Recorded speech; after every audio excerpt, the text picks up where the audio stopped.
أعوذ بالله من الشيطان الرجيم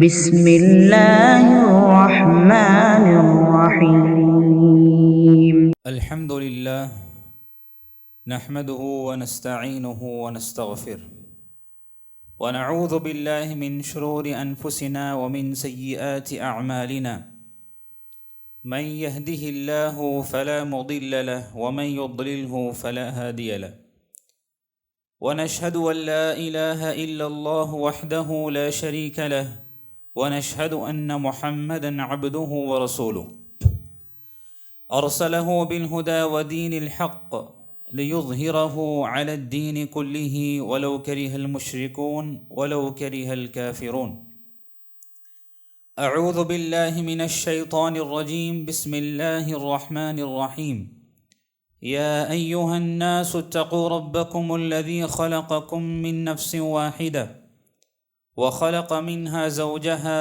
وبث منهما رجالا كثيرا ونساء واتقوا الله الذي تساءلون به والأرحام إن الله كان عليكم رقيبا وقال تعالى يا أيها الذين آمنوا اتقوا الله حق تقاته ولا تموتن إلا وأنتم مسلمون وقال تعالى يا أيها الذين آمنوا اتقوا الله وقولوا قولا سديدا يصلح لكم أعمالكم ويغفر لكم ذنوبكم ومن يطع الله ورسوله فقد فاز فوزا عظيما أما بعد فإن أصدق الحديث كتاب الله وخير الهدي هدي محمد صلى الله عليه وسلم وشر الأمور محدثاتها وكل محدثة بدعة وكل بدعة ضلالة وكل ضلالة في النار அன்பார்ந்த இஸ்லாமிய சகோதர சகோதரிகளே, அல்லாஹுடைய சாந்தியும் சமாதானமும் நபிகள் நாயகம் ஸல்லல்லாஹு அலைஹி வஸல்லம் அவர்கள் மீதும் அவர்களை பின்பற்றி வாழ்ந்த சஹாபாக்கள், தாபிஈன்கள், தபஅ தாபிஈன்கள், சலஃபுகள், ஐம்மாக்கள் மற்றும் நம் அனைவர்கள் மீதும் உண்டாவதாக. அன்பார்ந்த அல்லாஹின் நல்லடியார்களே, அல்லாஹ் சுப்ஹானஹு வ தஆலா மனிதனை நேர்வழியில் அனுப்பி அந்த நேர்வழியின் பால் அவனை செல்லுவதற்கான ஒரு கட்டளையை அல்லாஹ் சுப்ஹானஹு வ தஆலா நமக்கு அளித்திருக்கின்றான். ஒவ்வொரு முஸ்லிமும் அஷ்ஹது அல்லா இலாஹ இல்லல்லாஹ் வ அஷ்ஹது அன்ன முஹம்மதன் அப்துஹு வ ரசூலுஹு என்று சொல்லியிருக்கக்கூடிய ஒவ்வொரு முஸ்லிமும் அதன் பக்கம் முன்னேறி கொண்டிருக்கின்றார்கள், அதன் பக்கம் முயற்சித்து கொண்டிருக்கின்றார்கள். ஆனால் அதற்கு பல தடங்கள் நிறைய முசீபத்துகள், ஷைத்தானுடைய ஊசலாட்டங்கள், இப்படி பல்வேறு விதமான கஷ்டங்களை அந்த மனிதன் தன்னுடைய வாழ்க்கையில் அனுபவித்து கொண்டிருக்கின்றான். அப்படியாக இருக்கையில் அந்த மனிதனை நேர்வழிப்படுத்தக்கூடிய, நேர்வழியின் பால் நிலைத்திருக்கக்கூடிய ஒரு விஷயம் என்னவென்று சொன்னால், அல்லாஹ் நமக்கு வாக்களித்த சொர்க்கம். யாராக இருந்தாலும் சரி, எப்படிப்பட்ட மனிதராக இருந்தாலும் சரி, குறிப்பாக எப்படிப்பட்ட முஸ்லீமாக இருந்தாலும் சரி, நிறைய அமல்கள் செய்யக்கூடிய முஸ்லீமாக இருந்தாலும் சரி, குறைந்த அமல்கள் செய்யக்கூடிய முஸ்லீமாக இருந்தாலும் சரி, ஆலிமாக இருந்தாலும் சரி, சராசரி மனிதராக இருந்தாலும் சரி, எப்படிப்பட்டவராக இருந்தாலும் சரி, சொர்க்கம் என்ற பெயரை கேட்டோம் என்று சொன்னால் அவனுக்கு அதன் மேல் ஒரு அளவு கடந்த ஒரு பிரியம் அவனுக்கு வந்துடும். யாராக இருந்தாலும் அந்த ஒரு ஆசையை கொண்டுதான் நம்ம எல்லாம் போய்கொண்டிருக்கின்றோம், அதனை நோக்கி நம்ம பயணித்து கொண்டிருக்கின்றோம். அப்படிப்பட்ட இந்த ஆசையை நம்முடைய மனதில் அதிகப்படுத்த வேண்டும். அதிகப்படுத்தினால் மட்டுமே தான் நம்ம இந்த இஸ்லாமிய இந்த பாதையில் நம்ம செல்லுவதற்கு ஒரு விஷயமாக இருக்கும். அப்படியே அல்லாஹ் சுப்ஹானஹு வ தஆலா குர்ஆனில் கூறுகின்றான், தில்கல் ஜன்னத்துல்லதி நூரிசு மின் இபாதினா மன் கான தகியா. அந்த சொர்க்கம் அல்லாஹ் சுப்ஹானஹு வ தஆலா தங்களுடைய அடியார்களுக்கு நான் வைத்திருக்கின்றேன் என்று அல்லாஹ் கூறுகின்றான். மன் கான தகியா, யார் தக்வா உள்ளவர்களாக இருக்கின்றார்களோ, யார் தக்வா நிறைந்த உள்ளம் கொண்டுள்ளவராக இருக்கின்றார்களோ அவர்களுக்குத்தான் அந்த சொர்க்கம் என்று அல்லாஹ் சுப்ஹானஹு வ தஆலா கூறுகின்றான். அன்பார்ந்தவர்களே, இந்த வசனத்தின் அடிப்படையில் சொர்க்கத்தை பற்றியான சில பண்புகள், சில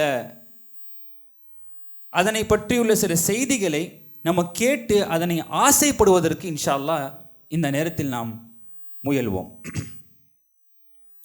முதலாவது, அல்லாஹ் சுப்ஹானஹு வ தஆலா சொர்க்கத்தை பற்றி சொல்லும் பொழுது ஃபலா தஅலமு நஃப்ஸும் மா உக்ஃபிய லஹும் மின் குர்ரத்தி அயுன் ஜஸாஅன் பிமா கானூ யஅமலூன்.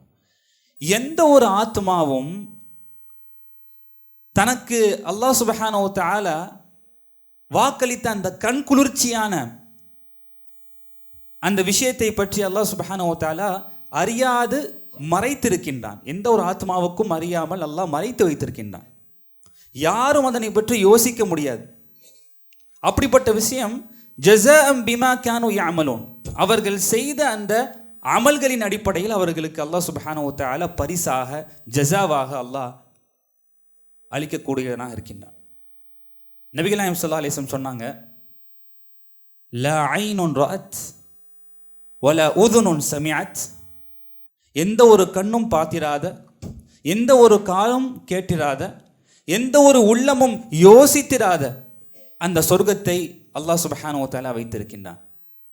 இந்த ஒரு விஷயமே நம்மளுடைய மிகப்பெரிய ஒரு கனவாக இருக்குது சொர்க்கத்தை அடைவதற்கு. இந்த ரெண்டு ஹதீஸ் ஒரு வசனம். அப்போ ஒரு கண் குளிர்ச்சியான விஷயம் அல்லாஹ் மறைத்து வைத்திருக்கின்றான். அது நம்முடைய கற்பனைக்கு அப்பாற்பட்டு இருக்கின்றது. அப்படிப்பட்ட விஷயம் நம்ம யோசிக்கவே முடியாது. அல்லாஹ் யாருக்கு வைத்திருக்கிறான் என்று சொன்னால் மன் கான தகியா. அன்பார்ந்தவர்களே, நம்ம இதனை அடைவதற்கான முயற்சி என்ன எடுத்துக்கொண்டிருக்கின்றோம்?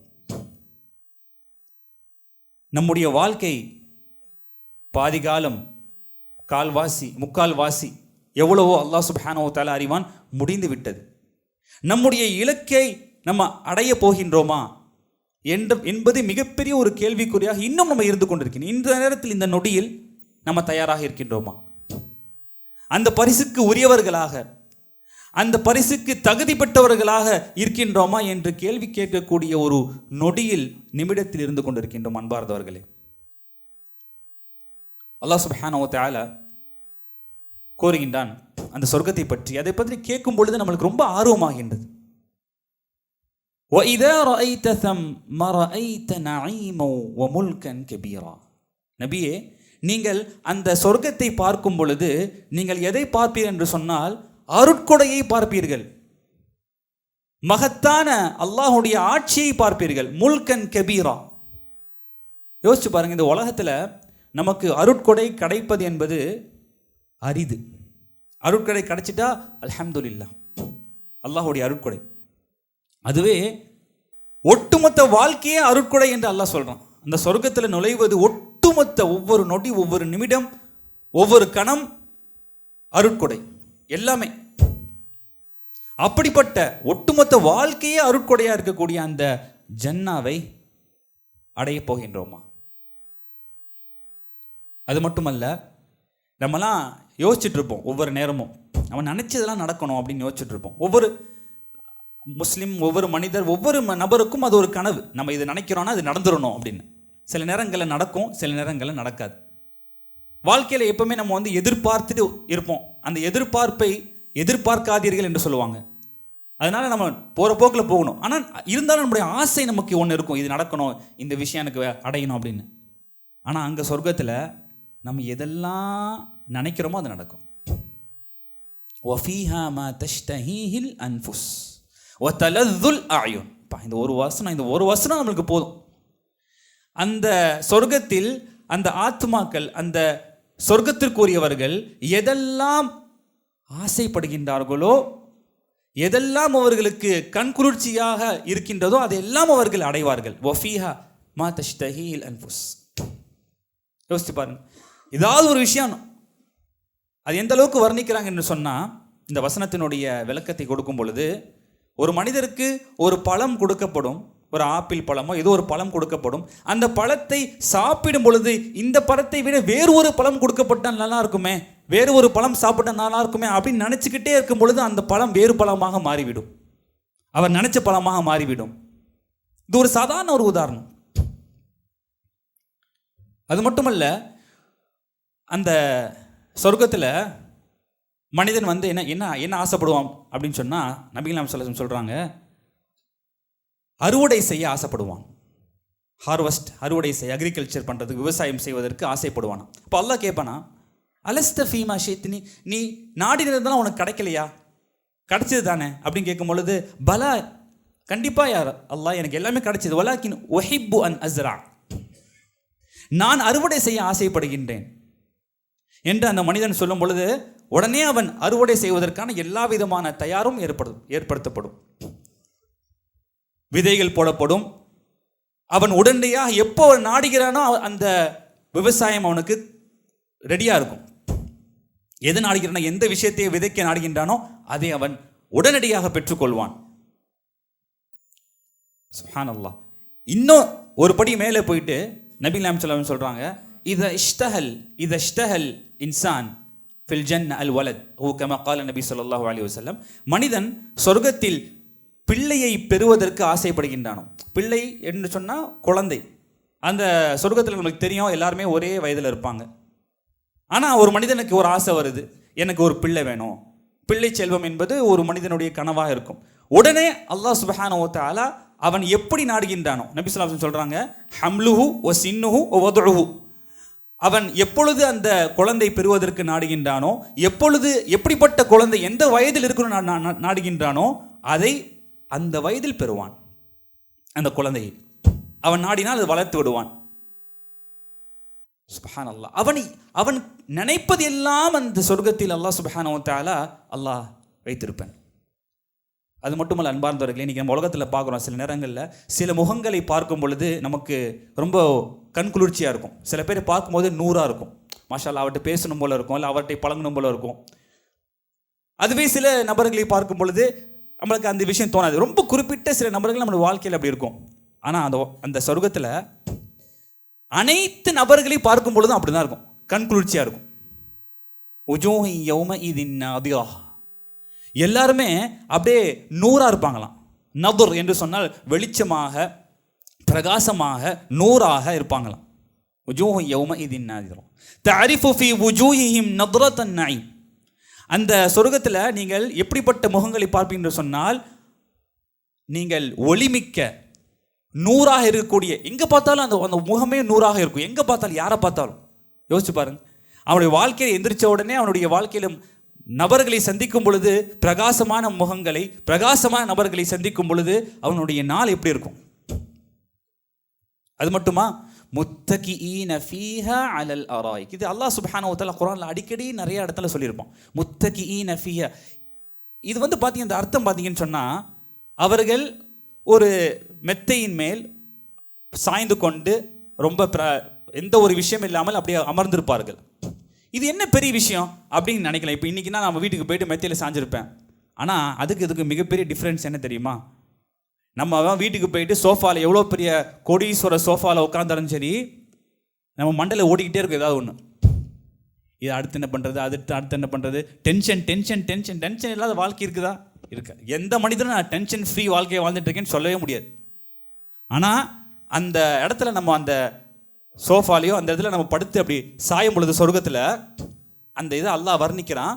எந்த ஒரு கவலையும் இல்லாமல் புது மாப்பிள்ளை போல் அப்படியே தூங்கிட்டு அப்படியே பார்த்துக்கிட்டு இருப்பார். சுப்ஹானல்லாஹ். அதான் முத்தகிஈன ஃபீஹா அலல் அராயிக். சொர்க்கத்தை பற்றி எவ்வளோ வர்ணிக்கிறான் பாருங்க அல்லாஹ் சுப்ஹானஹு வ தஆலா. அவனுடைய வர்ணனை நம்ம பார்க்கும் பொழுது, ஆஹா, அவன் அந்த கற்பனைக்கு அப்பாற்பட்டதுன்னு சொல்கிறேன்னா, அதனை நம்முடைய கண் முன்னாடி எப்படியாவது கொண்டு வந்துடுறான் அல்லாஹ் சுப்ஹானஹு வ தஆலா, அந்த வர்ணனையை கொண்டு. சுப்ஹானல்லாஹ். அன்பார்ந்தவர்களே, இப்படிப்பட்ட சொர்க்கத்தை நாம் இழந்து விட்டோம் என்று சொன்னால், நஊது பில்லாஹ், நம்மை விட மிகப்பெரிய கைசேதவாதி இருக்க முடியாது. இதற்காக வேண்டி நம்ம எதனையும் தியாகம் செய்வதற்கு துணிய வேண்டும். எந்த உலகத்தில் இருக்கக்கூடிய எவ்வளோ பெரிய விஷயங்களை நம்ம தியாகம் செஞ்சாலும் அதற்கு ஈடாகாது, அதற்கு ஈக்குவலான வேல்யூ நம்ம கொடுக்க முடியாது. அல்லாஹ் நமக்கு கேட்கறது எல்லாம் இந்த உலகத்தில் இருக்கக்கூடிய சில அற்பமான சில காலங்களை அல்லாஹ் சுப்ஹானஹு வ தஆலா எனக்காக நீ அர்ப்பணி. இந்த வாழக்கூடிய இந்த காலங்கள் இப்படி நொடியாக போய் கொண்டிருக்கின்றது. நம்முடைய வாழ்க்கை நொடி. இப்படி திரும்பி கண் சிமிட்டி பார்த்தோம் அப்படின்னு சொன்னால் நம்முடைய ஒரு 5 வருடங்கள் அப்படியே கடந்து போகுது. அப்படிப்பட்ட விரைவாக போகக்கூடிய இந்த காலகட்டத்தில் நம்மளால் கொடுக்க முடியாதா நம்முடைய இரத்தத்தை, நம்முடைய தியாகத்தை, நம்முடைய முயற்சியை, நம்முடைய நேரத்தை, நம்முடைய எல்லா விதமான உழைப்பை அந்த சொர்க்கத்துக்காக வேண்டி கொடுத்தால் அதுவும் ஈடாகாது. அல்லாஹ் சுப்ஹானஹு வ தஆலா அடுத்ததாக கூறுகின்றான், லா யமஸ்ஸுஹும் ஃபீஹா நஸப் வமா ஹும் மின்ஹா பிமுக்ரஜீன். சுப்ஹானல்லாஹ். இன்னைக்கு நம்ம மனிதனுடைய மிகப்பெரிய ஒரு பலகீனம் என்னன்னு பார்த்தீங்கன்னா சோர்வு. அவனுக்கு சில நேரங்களில் சில விஷயங்கள் பண்ண தோணும், ஆனால் ஆசை இருக்கும், ஆனால் பண்ண முடியாது. உடல்நிலை சரி இருக்காது, உடல்நிலை ஒத்துழைக்காது, முதுமை, நோய், ஏதாவது ஒன்று அவனுக்கு அந்த இடத்துல போயிருக்கலாமே, ஏதாவது பண்ணியிருக்கலாமே. அவனுக்கு மிகப்பெரிய ஒரு தடங்களே இந்த சோர்வு. அந்த சொர்க்கத்தில் அந்த சோர்வு இருக்காது, நோய் இருக்காது. லா யமஸ்ஸுஹும் ஃபீஹா நஸப். சோர்வே இருக்காது. யோசிச்சுப்பாங்க, சோர்வே இல்லாத எப்போதுமே ஆக்டிவாக இருப்பான். அந்த தூக்கம் என்பது எப்படின்னா அவன் ஆசைப்பட்டால் தூங்கலாம். நம்ம இப்போ இன்றைக்கி எப்படி தூங்குறோம், நைட்டு வீட்டுக்கு எப்படி தூங்குறோம் அப்படின்னு சொன்னால் டயர்டில் தூங்குவோம், வேலையெல்லாம் செஞ்சுட்டு டயர்டில் தூங்குவோம். ஆனால் அப்படிப்பட்ட தூக்கம் அங்கே எப்படின்னா ஆசைப்பட்டு தூங்கணும்னு தூங்குறது. என்னைக்காவது ஒரு நாள் தூங்கணும்னு தூங்குவோம்ல, அது என்னைக்காவது ஒரு நாள் தான் இந்த உலகத்தில். அங்கே எப்பயாவது எப்பொழுதுமே. அப்போ ஆக மொத்தம் அவன் எப்பொழுதுமே ஆக்டிவாக இருப்பான். லா யமஸ்ஸுஹும் ஃபீஹா நஸப் வமா ஹும் மின்ஹா பிமுக்ரஜீன். அது மட்டுமல்ல அன்பார்ந்தவர்களே, அங்கு அந்த மனிதன் சுத்தமாக இருப்பான். மலம், ஜலம், கழிவு, வேர்வை இதெல்லாம் அவனுக்கு கிடையாது. வேர்வை என்பது டைஜஷன், அந்த செரிமானம் என்பது அங்கே எப்படின்னு சொன்னால் ரீஹுல் மிஸ்க், அதாவது நறுமணம் மாதிரி அந்த காற்று வெளியே போயிடும். அவ்வளோதான், அதான் அவனுடைய வெளியேற்றம். அவனுக்கு மலம் ஜலம் வராது, அவனுக்கு எதுவுமே வராது. அதே போல் அவர்களுடைய மனைவிமார்களும் சரி, அவங்களுடைய துணைவியாரும் அல்லாஹ் எப்படி அல்லாஹ் வர்ணிக்கிறான், அஸ்வாஜும் முத்தஹரா லஹும் ஃபீஹா அஸ்வாஜும் முத்தஹரா. அவர்கள் பரிசுத்தமான சுத்தமான துணையாக இருப்பார்கள். அது ஹுருல் இனா இருக்கட்டும், அல்லது தங்களோடு நம்ம வாழ்ந்த மனைவிகளாக இருக்கட்டும், சொர்க்கவாசிகளாக இன்ஷா அல்லாஹ் அவர்களாக இருக்கட்டும், சுத்தமாக இருப்பார்கள். அப்படின்னு சொன்னால் அவர்களுக்கு மாதவிடாயோ, அவர்களுக்கு எந்த ஒரு சோர்வோ, அவர்களுக்கு எந்த ஒரு விஷயமோ ஏற்படாது. சுத்தமான, எப்பொழுதுமே சுத்தமுள்ளவராக இருப்பார்கள். சுப்ஹானல்லாஹ். இந்த உலகத்தில் எப்போதுமே சுத்தம் இருக்க முடியுமா? இருக்க முடியாது. மனிதனுடைய பலகீனம், அவனுடைய மலம் ஜலம், அவனுடைய வெளியேற்றுதல், அவனுடைய விஷயங்கள், இதெல்லாம் அவனுடைய அன்றாட வாழ்க்கை, அவனுடைய பலகீனம். அது மட்டுமல்ல அன்பார்ந்தவர்களே, அங்கே அல்லாஹ் சுப்ஹானஹு வ தஆலா எப்படிப்பட்ட வாழ்க்கையை அல்லாஹ் சுப்ஹானஹு வ தஆலா வச்சிருக்கான் அப்படின்னு சொன்னால், இந்த உலகத்தில் நம்ம நிறைய பேர் இடத்துல சில நேரங்களில் சண்டை போடுவோம், சில நேரங்களில் சில பேர்த்த மனக்கசப்புகள் ஏற்படும், மன கஷ்டங்கள் ஏற்படும். அவங்கள நம்ம துன்புறுத்திடுவோம், இல்லை அவங்க நம்மளை துன்புறுத்திடுவாங்க. இப்படி நடக்கும். ஹுக்கூக்குல் இபாதில் நிறைய நம்ம தவறுகள் செஞ்சுக்கிட்டு தான் இருக்கும். ஆனால் அல்லாஹ் சுப்ஹானஹு வ தஆலா சொர்க்கத்துக்கு என்டர் ஆகும் முன்னாடியே அதெல்லாம் மனசில் தூக்கி எறிஞ்சிரும். وَنَزَعْنَا مَا فِي صُدُورِهِمْ مِنْ غِلٍّ. அவங்களுடைய உள்ளத்தில் இருக்கக்கூடிய அந்த கசடுகளை, பொறாமை, கோபம் எது இருந்தாலும் அதை அப்படியே எல்லாம் வெளியேற்றதுக்கு அப்புறம் தான் உள்ளே விடுவான். என்ட்ரியா அவங்க அப்படிதான் என்ட்ரியா. அப்போது யோசிச்சு பாருங்க, எந்த ஒரு இதுவும் இருக்காது. அவனை பற்றி புற பேசுறது, இவனை பற்றி பின்னாடி பேசுறது, அவனை பற்றி கோல் மூட்டுறது, இவனை பற்றி ஏதாவது தவறாக பேசுறது. இதுதான் இந்த உலகத்தில் மிகப்பெரிய ஒரு வாயால் நடக்கக்கூடிய ஒரு பாவம் என்று சொன்னால் இந்த விஷயம்தான். அது அனைத்தும் அங்கே எதுவுமே இருக்காது. நல்ல பேச்சுகள் மட்டும்தான். அது நல்ல பேச்சுகள் மட்டும்தான். ஒரு நாள் 2 நாள் கேட்க மாட்டான். அவனுடைய வாழ்க்கை பூரா அதான் கேட்பான். உலகத்தில் இது எல்லாத்தையும் மறந்துடுவான். என்னென்னலாம் நம்ம பேசுகிறோம், என்னதெல்லாம் தவறு செஞ்சோம், எல்லாம் எல்லாம் எடுத்துட்டு தான் எல்லாம் உள்ள அனுப்புவான். وَنَزَعْنَا مَا فِي صُدُورِهِمْ مِنْ غِلٍّ. சுப்ஹானல்லாஹ். அதாவது அடுக்கி கொண்டே போகலாங்க.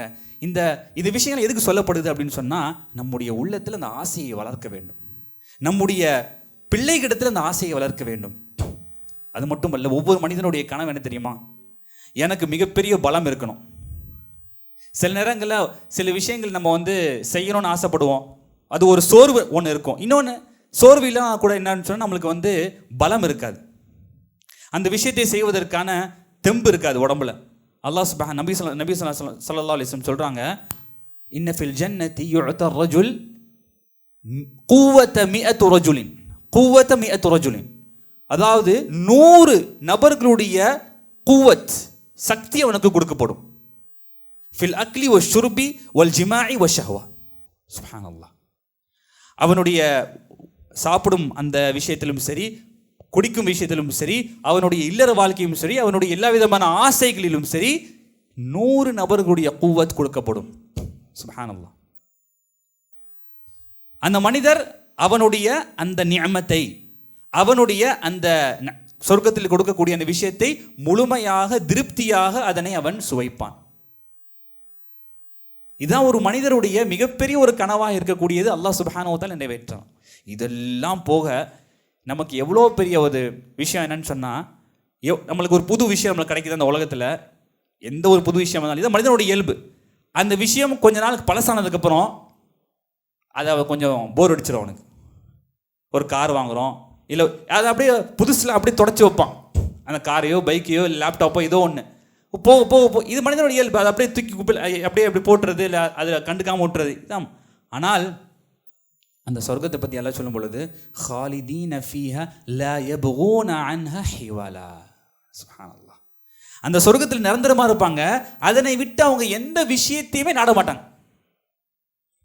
அதாவது டே 1 உள்ள என்ட்ராகும் போது அவனுக்கு எப்படிப்பட்ட அந்த ஆசை இருக்குமோ அதே மாதிரி ஒவ்வொரு நாளும் நிரந்தரமாக ஆசை இருந்துக்கிட்டே இருக்கும். ஒவ்வொரு நாளும் அதே ஸ்பிரிட், அதே 100% அந்த ஆசையை இருந்துக்கிட்டே இருக்கும் அவனுக்கு. யோசிச்சு பாருங்க. இன்னைக்கு நம்மளுக்கு ஒரு புது விஷயம்னா அடுத்தது போகணும்னு நினைப்போம், அதுக்கு அடுத்தது போகணும்னு நினைப்போம். ஆனால் அங்கே அப்படி கிடையாது. அங்கே அது டெய்லியும் அதே விதமான அந்த உணர்வு இருந்துக்கிட்டே இருக்கும். இதுதான் அங்கே சொர்க்கத்தினுடைய, அதை நம்ம கற்பனை பண்ண முடியாது. இப்போ நம்ம கற்பனையே பண்ண முடியாது, நம்ம உணர முடியும். அதெல்லாம் அல்லாஹ் எதுக்கு சொல்கிறான்னா நம்மளுடைய ஆசையை வளர்ப்பதற்காக சொல்கிறான். இதெல்லாம் போக அல்லாஹ் சுப்ஹானஹு வ தஆலா சொர்க்கவாசிகள் அனுபவிச்சுக்கிட்டே இருக்கும் பொழுது அல்லாஹ் சுப்ஹானஹு வ தஆலா கேட்பான், எல்லாமே உங்களுக்கு கிடச்சிருச்சா அப்படின்னு கேட்குமா? ஆமாம் யார் அல்லாஹ், எங்களுக்கு நீ எங்களுடைய முகத்தை வெள்ளை நிறமாக்கினாய், எங்களை சொர்க்கத்தில் நுழைய செய்தாய், நரகத்தை விட்டு நீங்கள் பாதுகாத்தாய், இதுக்கு மேலே எங்களுக்கு என்ன வேணும் அப்படின்னு சொல்லும் பொழுது ஃபயக்ஷிஃபுல் ஹிஜாப், திரை விளக்கப்படும். திரை விளக்கப்பட்டா அல்லாஹுடைய முகம் அங்கே தென்படும். அல்லாஹுடைய முகம். சுப்ஹானல்லாஹ். அந்த நேரத்தில் அவங்களுக்கு என்னென்ன விஷயங்கள் கிடைச்சதோ அனைத்துமே ஒன்றுமே இல்லாமல் போயிடும். அல்லாஹுடைய முகத்தை பட திகைச்சு போய் நிற்பாங்க. இதுக்கு மேலே அவங்களுக்கு இது என்ன வேணும்? அல்லாஹுடைய முகத்தை பார்த்து அப்படியே திகைச்சு போய் நிற்பாங்க அவங்க. அதுதான் இருக்கிறதுலே அலா அன்-நஈம், சிறந்த சிறந்த சிறந்த அருட்கொடை. வர்ணிக்கவே முடியாது, அது வர்ணிக்க வார்த்தையே இல்லை அதுக்கு வர்ணிப்பதற்கு. அப்படிப்பட்ட ஒரு விஷயத்தை அவர்கள் அடைவார்கள். உச்சகட்ட நிலைங்க, அது உச்சகட்ட நிலை. அதை நம்ம அனுபவிக்கணும். அனுபவிச்சாதான் அதனுடைய விஷயங்களை நம்ம உணர முடியும். இன்ஷா அல்லாஹ் சுப்ஹானஹு வ தஆலா அப்படிப்பட்ட ஒரு பாக்கியத்தை ஒவ்வொரு மனிதருக்கும், ஒவ்வொரு முஸ்லீம்களுக்கும் அல்லாஹ் சுப்ஹானஹு வ தஆலா தர வேண்டும். இதெல்லாம் போக, இதெல்லாம் ஒரு பக்கம். இதை நம்ம அடைவதற்கு நம்ம என்ன நம்மளுக்கு தேவை அப்படின்னு சொன்னால், அல்லாஹ் சொல்லும் பொழுது வஜஸாஹும் பிமா ஸபரு, அவங்களுக்கு இதை கொடுத்த அந்த கூலியெல்லாம் எடுத்துங்க. சபர். இந்த உலகத்தில் சபர். என்ன சபருங்க? இபாதத் செய்வதில் சபர், தீமை செய்யாமல் இருப்பதில் சபர், பொறுமை. அதே போல் அல்லாஹுடைய முசீபத்தில் சபர். சபர் ஒரு மனிதன் அந்த பேஷன்ஸ், அந்த டாலரன்ஸ் அவன்கிட்ட இருந்துச்சு அப்படின்னு சொன்னால் அவன் இன்ஷா அல்லாஹ் இதெல்லாம் தன்னுடைய அந்த மனோயிச்சையை கட்டுப்படுத்துவதில் சபர். ஹுஃபத்தின் நாரு பில் மகாரி, ஹுஃபத்தின் நாரு பில் ஷஹவாத் வ ஹுஃபத்தில் ஜன்னத்து பில் மகாரி. நபி ஸல்லல்லாஹு அலைஹி வஸல்லம் சொன்னாங்க, நரகம் எப்படி எதை சூழ்ந்திருக்குன்னு சொன்னால், நரகம் மனோ இச்சைகளால் சூழ்ந்திருக்கு. டிசைர்ஸ், மனோ இச்சைகளால் சூழ்ந்திருக்கு. அதுவே சொர்க்கம் கஷ்டத்தினால் சூழப்பட்டிருக்கு. அப்படின்னா என்ன அர்த்தம்? இப்போ நீங்கள் நரகத்துக்கு நவுது பில்லா ஒரு மனிதன் நரகத்துக்கு போகிறான் அப்படின்னு சொன்னால் அவள் மனோ இச்சையை ஃபாலோ பண்ணிட்டு நரகத்துக்கு போயிடலாம். ஆனால் ஒரு மனிதன் சொர்க்கத்துக்கு போனோம் அப்படின்னு சொன்னால் தடங்கள், கஷ்டங்கள், துன்பங்கள், சோதனைகள், கட்டுப்பாடு, செல்ஃப் கண்ட்ரோல், இது எல்லாமே அவனுக்கு வேணும். இப்போ தான் அவன் சொர்க்கத்துக்கு போக முடியும். சும்மா சாதாரணமாக சொர்க்கத்துக்கு போக முடியாது. சொல்லுவாங்கள்ல, நோ பெயின் நோ கெயின் சொல்லுவாங்கள்ல, அதுதான் சிம்பிளான விஷயம். நம்ம கஷ்டப்படணும். சாதாரண ஒரு கிடையாதுங்க. நம்ம ஒரு சாதாரண இப்போது கவர்மெண்ட் ஜாப் வேலை போகிறோம், இல்லை பெரிய ஏதோ ஒரு கிராக் பண்ணுவோம், எக்ஸாம் கிராக் பண்ணுறோம் அப்படின்னு சொன்னால் அது எவ்வளோ டே நைட் உட்காந்து படிக்கிறோம். ஒரு பிஸ்னஸ் நம்ம தூக்கி நிப்பாட்டணும் அப்படின்னு சொன்னால் அதுக்கான எப்படிப்பட்ட விஷயங்களை உழைக்கிறோம். அதுவே நம்ம ஒரு சொர்க்கத்தை அடையணும்னா சாதாரண விஷயமா? சும்மா நம்ம அஷ்ஹது அல்லா இலாஹா இல்லல்லாஹ் அஷ்ஹது நம்ம சொர்க்கத்தை அடைஞ்சிடலாமா?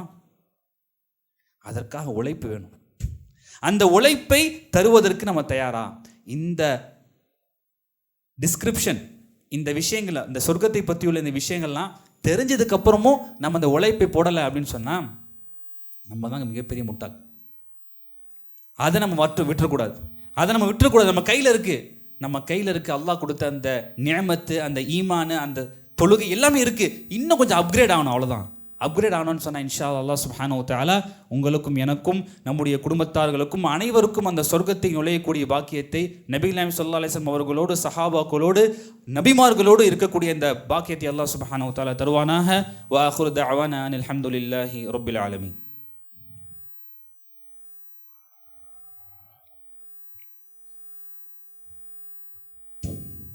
அல்ஹம்துலில்லாஹ் வஸ்ஸலாத்து வஸ்ஸலாமு அலா ரசூலில்லாஹ் வ அலா ஆலிஹி வ ஸஹ்பிஹி அஜ்மஈன். اللهم علمنا ما ينفعنا وانفعنا بما علمتنا وزدنا علما نافعا. اللهم أخرجنا من ظلمات الوهم وأدخلنا بنور الفهم وافتح علينا بمعرفة العلوم. اللهم صل على محمد وعلى آل محمد كما صليت على إبراهيم وعلى آل إبراهيم إنك حميد مجيد. اللهم بارك على محمد وعلى آل محمد كما باركت على إبراهيم وعلى آل إبراهيم إنك حميد مجيد. إن الله يأمر بالعدل والإحسان وإيتاء ذي القربى وينهى عن الفحشاء والمنكر والبغي يعظكم لعلكم تذكرون. اذكروا الله يذكركم وادعوه يستجب لكم ولذكر الله أكبر والله يعلم ما تصنعون. وأقيموا الصلاة.